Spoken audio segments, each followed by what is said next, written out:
The Aravalf steel gates of Westmont Correctional Facility didn't creak. When they opened, they groaned like something ancient and alive, like a creature reluctantly accepting another sacrifice. Dana Holloway stepped through them in shackles, wrists cuffed tight, ankles bruised from the van ride. The air on the other side smelled different, antiseptic, sweat, and something more feral, like the scent of human rage trapped in concrete. She didn't flinch. A woman like Dana didn't flinch anymore. She walked in slow, with a lion's stillness, as though every movement was calculated to conserve power, not because she was weak, but because she remembered what happened the last time she let it loose. Her eyes scanned the intake room, not with fear, but with clinical detachment.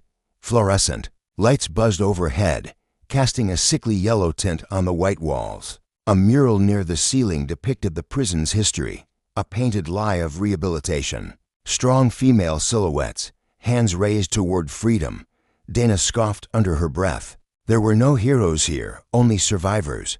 Remove your jewelry and personal items, the officer barked. Her voice was as dry as old paper. Dana's fingers hesitated over her wedding ring, gold, dull now from years of silent mourning. Slowly, she slid it off like peeling skin. She placed it on the tray with trembling reverence, though her face remained stoic. That ring had once meant forever. Now it was just evidence of a life, a death. A trial, named Dana Holloway, age 37. Occupation, Dana paused. What was she now? Widow, killer, prisoner, former high school teacher? The officer looked at her over the top of her glasses, eyes narrowing with a mix of judgment and curiosity. Dana saw the headline form behind. Her irises, educator turned murderer, woman guns down husband in sleep, turn and face the wall. Arms out. As they searched her, Dana focused on the wall in front of her, peeling paint, water stains forming abstract shapes. One looked like a dragon, another, a woman screaming. It comforted her in a strange way. Even these walls had scars. When she was finally led to her cell, a small concrete cube with a rust-stained sink, an iron bunk, and the hollow echo of every woman who'd cried into that same pillow. Dana sat down and closed her eyes. She didn't pray. She didn't believe in redemption. Not yet.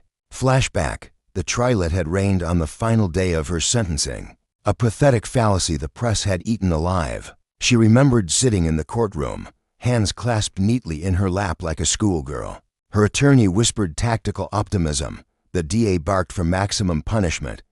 Dana said nothing. Not when they showed the photos, not when they read the texts, not even when her mother sobbed from the gallery. She was already halfway gone. Her husband, Gregory Holloway, had been beloved, a respected pediatric surgeon. The perfect suburban couple, the papers said. But they didn't print what happened in the shadows. Not the bruises Dana had covered with foundation. Not the way his apologies came with roses and fresh welts.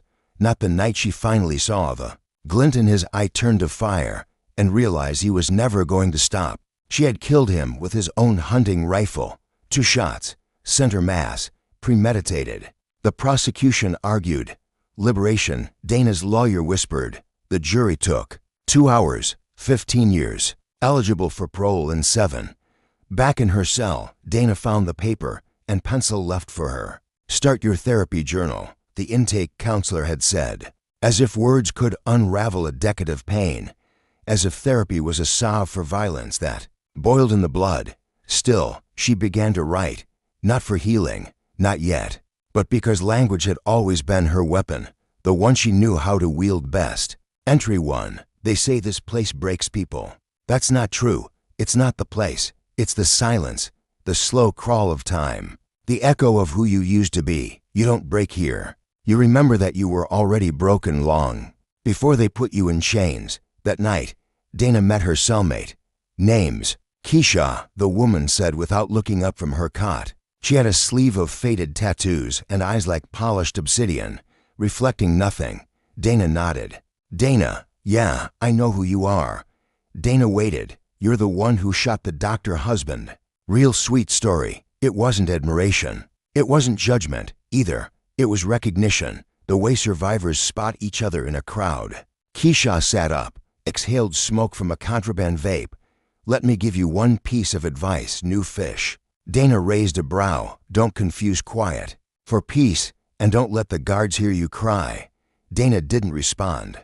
She hadn't cried since the verdict. She wasn't about to start now.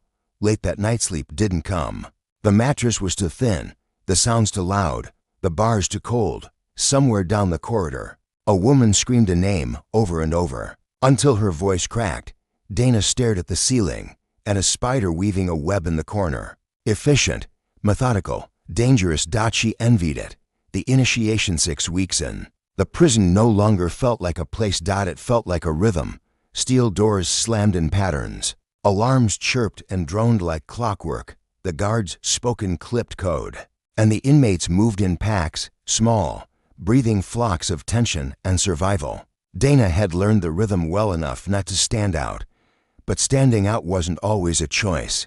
It began with a forked dot in the mess hall, under the flicker of half-dead lights and the weight of 20 staring women. Dana's plastic utensil snapped as she tried to cut into a gelatinous slab of mystery meat. It broke clean, right down the middle, and the shard cut into her palm, a trickle of blood. A hiss through clenched teeth. She didn't realize anyone was watching, but someone always was. Across the hall, seated at a corner table surrounded by women who looked like they'd chewed glass and survived, sat Monique Mo Salazar, the Queen Shark of Westmont. Tattoos curled up her neck like ivy choking stone. Her hair was buzzed on the sides, long on top, and dyed the color of dried blood. Her stare was quiet and unreadable, like a still pond with something monstrous beneath. "You gonna cry, teacher?" Someone jeered from behind Dana. Laughter crackled like fire. Dana ignored them. She wrapped her palm in a napkin, nodded at the guard for a replacement tray, and kept her back straight. But Mo was already on the move. By the time Dana sat down again, alone at a table meant for 4, Mo approached with the kind of silence that made predators dangerous. "You Holloway?" Dana didn't look up. "That's what they call me." Mo chuckled, a short, dangerous sound. "I saw you in court," she said. "My cousin was on your jury." Dana stiffened, said you never blinked, not even when they read the pictures. Out loud, Dana met her eyes now. "I didn't see the point." Mo dropped into the seat across from her without permission. Her girls hovered nearby, like wolves that hadn't decided whether to guard or devour. "You got something in you," Mo said, popping a grape into her mouth. "You don't shake. You don't squeal. But you still move like someone who hasn't accepted they're caged." Dana chewed slowly. "I'm aware of the bars. Awareness ain't acceptance." Their eyes locked, the air between them tightening like a noose. Mo leaned in. "I run this place. Not the guards. Not the warden. Me. I keep the peace, the contraband, the rules, and I decide who gets protection." Dana raised an eyebrow. "Protection from what?" Mo's smile was all teeth. "From what's coming." That night Kaisha lit a smoke by the tiny vent, whispering under her breath like it was a prayer. "You should have kept your head down," she said. "Mo don't make friendly for free." Dana was washing blood from her napkin-wrapped hand. "I didn't invite her. You didn't have to. You caught her eye. And now, she's watching you. That's either a gift or a curse." Dana dried her hand, flexing her fingers slowly. "What would you do?" Keisha turned, smoke curling. From her lips, "Me, I'd join. Better to run with the sharks than bleed for the minnows." She paused. "But you don't strike me as the joining type." The test 3 days later it came. Dana was scrubbing toilets during sanitation duty when a guard slipped her a note, folded, handwritten, with the scent of cheap cherry. Lipstick. Rec yard. Midnight. Come alone. Empty. The message wasn't sanctioned. Nothing at Westmont happened at midnight unless someone wanted it that way. Which meant Mo wanted this. Dana didn't hesitate. At 11:59, she slipped from her bunk. Keisha stirred but said nothing. The halls were deathly silent. She moved through shadows like she had in her former life, back, when she crept through her own house, trying not to wake her husband after a bad shift, after too many drinks, after she'd said no and meant it, and he hadn't cared. When Dana reached the yard, Mo was waiting, flanked by 2 girls, one with a broken bottleneck tucked into her waistband, the other holding a cigarette like it was a weapon. Mo tossed Dana a bundle wrapped in cloth. Inside, a stash of pills, rolled tobacco, and a single razor blade. Delivery, Mo said. You're clean, you're new. The guards don't watch you yet. Dana held it. You want me to be your mule? Mo stepped closer. I want to see if you bleed loyalty or fear. Dana didn't flinch. Where to? Mo smiled. The Faluth delivery was smooth. Dana slipped the package into a ceiling tile above the showers in Block C. No one saw, no one spoke. But by the next morning, the whisper had spread like smoke. The teachers with Mo now. The same inmates who had mocked her now moved out of her way in the halls. Guards eyed her warily. Even the chaplain watched her with a look that said, I had hope for you. But Dana wasn't here for hope, that she was here to survive. And survival didn't come from prayers. Journal entry, week 6. They call it a gang. But it's not, it's a kingdom. There are rulers. And there are pawns. There's no in-between. I didn't come here to serve anyone. But sometimes, the only way to walk the yard is behind a shadow big enough to keep knives away. I didn't flinch when Mo asked me to run her test. That scares me more than anything. Fractious Dana had always believed that silence was a weapon. A courtroom could be turned with a pause more lethal than a verdict. In prison, silence was different. It wasn't control. It was suspicion. After the delivery for Mo, Dana's silence bought her space. But not trust, not even from herself. The shifting ground. Keisha changed. Not in big ways. Not at first. But Dana noticed it in the way she folded her sheets tighter at night. In the way she didn't ask Dana where she went or what she did.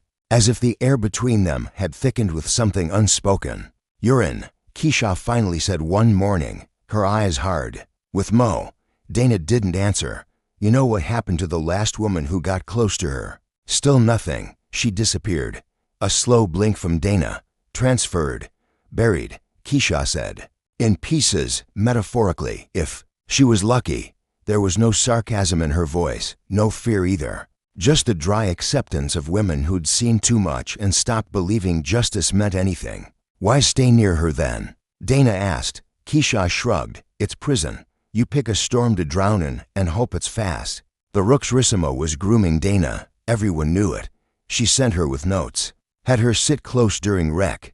Handed her tasks that blurred the line between favor and command. Dana became a courier, a whisperer, a watcher. She was sent to eavesdrop on rival cells, smuggle sharpened toothbrushes between laundry baskets, memorize guard schedules like scripture. She didn't just survive. She excelled. Mo took note. You ever think maybe this life suits you? She asked one evening as they leaned against the weight benches in the yard, twilight crawling like molasses over the razor wire fences. I didn't think at all, Dana replied. I just stopped resisting. You were a prosecutor, Mo said. You used to put women like me away. Dana stared at the sky. Women like you, she repeated. Killers, survivors, monsters. Dana turned to her. I didn't know the difference back then. Mo smiled at that, not warm, but something resembling respect. And now, Dana's jaw tightened. Now I know monsters bleed too. Flashback, the final straw. There were things Dana still refused to remember. Not the screaming, not the bruises, not the nights he came home drunk and tossed her case files across the floor, demanding she drop the charges against his brother. She had kept that secret until the day his brother killed someone else. What she remembered most was the silence before she shot him, not the recoil, not the blood, just the quiet, the pause between the breath she took and the final clean crack of the trigger. She'd waited for relief, but it never came. Keisha's breaking point. You changed, Keisha said one night, loud enough to wake the dead. Dana rolled over in her bunk, eyes already open. You used to be, I don't know, different. Dana sat up. Define different, not one of them. Keisha gestured toward the block doors, toward the whisper networks and contraband trails Dana now walked daily. I'm not, Dana said. I'm surviving. You're adapting. That's worse. Keisha stood, pacing now. You're smarter than Mo. That's why she wants you close.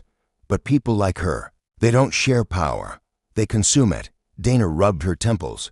Why do you care? Keisha froze. And then, softly, because when I got jumped in the showers last year, it wasn't Mo's girls who helped me. It was you, a stranger. Dana looked up. That woman, The one who pulled me out bleeding and screaming. She wouldn't be running packages for a sociopath. Dana's silence. This time wasn't a weapon. It was shame. The storm breaks a week later. The riot started with a lunch tray. A fight broke out in the mess line between two rival cells. Shouts turned to fists, fists to shanks. And before the sirens even howled, blood sprayed the tiles. Mo's second in command, a weary woman named Brina, caught a blade to the gut. In the chaos, Mo grabbed Dana by the wrist. "We end this now." "No," Dana said. It was the first time she'd pushed back. "You need to hold." Mo's eyes flashed. "I don't hold, I end." But Dana pulled free. "You end, you lose. You strike back now. You give the guards what they want. Another reason to cage you tighter, to bury us." Mo hesitated, and Dana knew then. The Queen listened. But the wolves didn't. A rogue loyalist, one of Mo's lesser foot soldiers, launched a retaliation strike in the infirmary later that night, stabbing a member of the rival gang while she lay recovering. That's when it happened. The Holothy dragged Dana from her bunk at 3 a.m. The guards didn't say a word. No warning, no explanation. Her wrists were zip-tied, her vision blurred with rage and disbelief. "I didn't do anything," she shouted. The silence of the officers was colder than a verdict. They tossed her in solitary, a room the size of a grave. One bed, one toilet, one sliver of light that never reached the corners. She screamed once, then never again. She waited for Mo. She waited for anyone. No one came. Journal entry, week 10. The silence here is different. Not suspicion, not power, just nothing. I think I'm starting to forget my own voice. Mo won't come. Keisha won't either. This is the part where I either break or become something worse. Maybe that's the only real freedom left, to decide what kind of monster I'll be. Resistance from caged flames, carrying forward Dana's descent and rise with sharper stakes, deeper psychological tension, and powerful turning points. Resistant solitary was meant to erase people.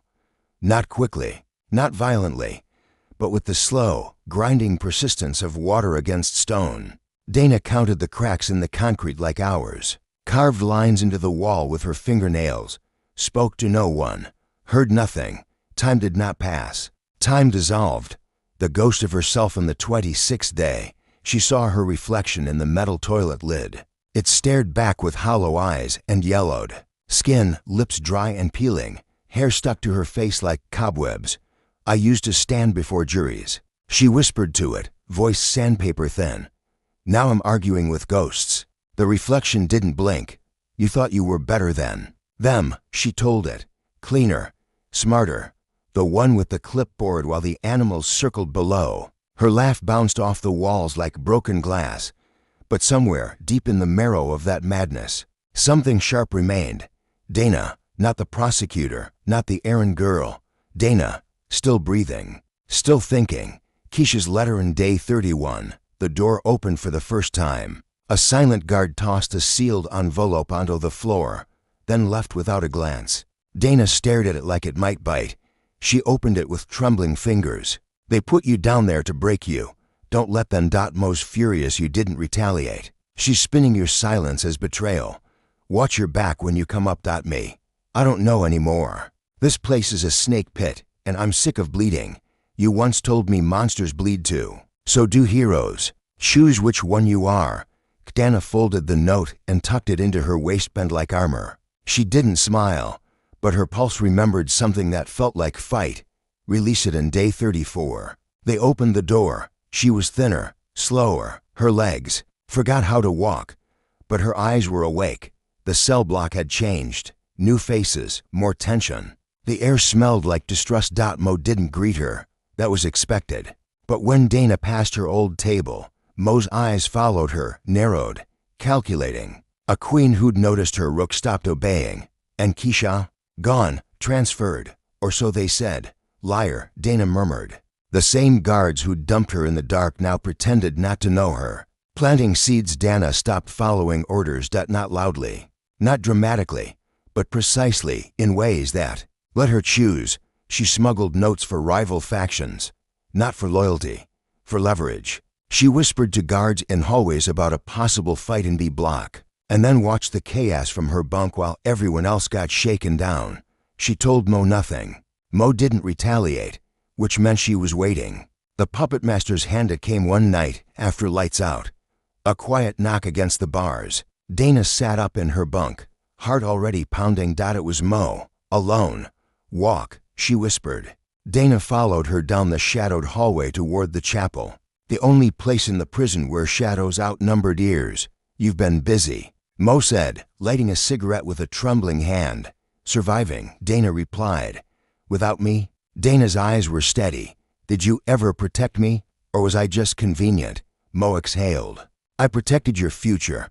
You were never going to stay in here, not like us. You're to damn clean. Dana stepped closer. I killed my husband. Mo snorted. You escaped your husband. No, Dana said. I ended him. She held Mo's stare, and Mo smiled. That's what I needed to know. Wardrum's prison was shifting. Tension buzzed like static. Guard rotations changed. Contraband dried up. Rumors circled like vultures. Someone was snitching, and names were being written on the wall. Dana made herself invisible. She watched the factions collapse in on themselves, each convinced the others were leaking secrets. What they didn't know, she was feeding them all. Small truths, partial lies, carefully wrapped truths designed to rot from within. Burn the roots, she whispered to herself, and the whole tree collapses. The turning point. Then came the death. An older inmate, nicknamed Cricket, was found hanging in the laundry room. The guards ruled it suicide. Dana didn't believe it for a second. Cricket had been Dana's ears in the kitchen. A woman who'd lost a daughter to overdose and spoke in riddles, but never stopped smiling. Dana stared at the bloodstain near the pipes where they dragged her down. This wasn't punishment. It was a warning. Mo had struck. Last chance, Dana muttered to herself. Monster or martyr? She folded her jumpsuit sleeves and began writing her plan, not on paper, but in people. Journal entry. Week 48. I see clearly now.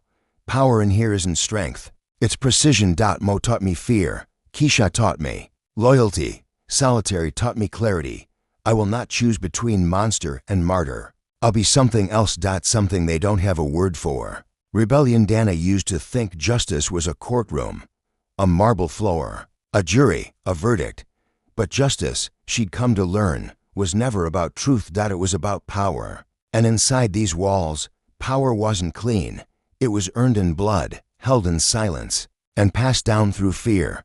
And Dana, she wasn't surviving anymore. She was building something. The quiet crown. Dana didn't declare war. She didn't stand on tables or scream about betrayal. She didn't march through the block with sharpened toothbrushes or carved chivis. No. She listened. She waited while Mo's alliances cracked from the inside, paranoia spreading like mold. She stitched her network in whispers, through laundry, swaps, through guard bribes, through late-night scripture circles no one paid attention to. Each woman had a reason to follow her. Each debt she made personal. The bruised girl from intake, who hadn't spoken in weeks, Dana taught her how to read. The mother facing deportation, Dana wrote legal letters in Spanish she hadn't used since undergrad. The lifer with the bad hip and the sharper tongue, Dana fed her painkillers from the infirmary. Smuggled through hollowed-out soap bars, Dana didn't need to be queen. She became myth. The interview one afternoon, a counselor came.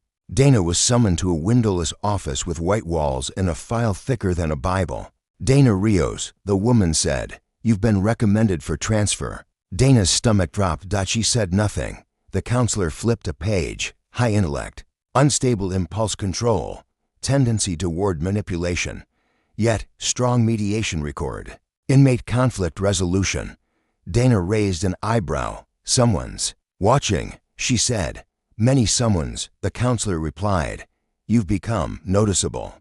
Dana leaned forward, and the counselor smiled. We want to see how deep your roots go. The spark that night, the kitchen caught fire. Not enough to kill, just enough to confuse. Smoke filled the hallway, alarms blared, and the guards scrambled to respond. While everyone screamed and coughed, Dana moved down the south corridor, past the cameras she'd learned to glitch with tinfoil and sweat. She found the storeroom, locked, guarded. She waited. When the hallway cleared for 60 seconds, She slipped in. Inside, documents, supply rosters, guard schedules, and the ledger, the real one. It tracked everything, from commissary bribes to off-the-books cell transfers.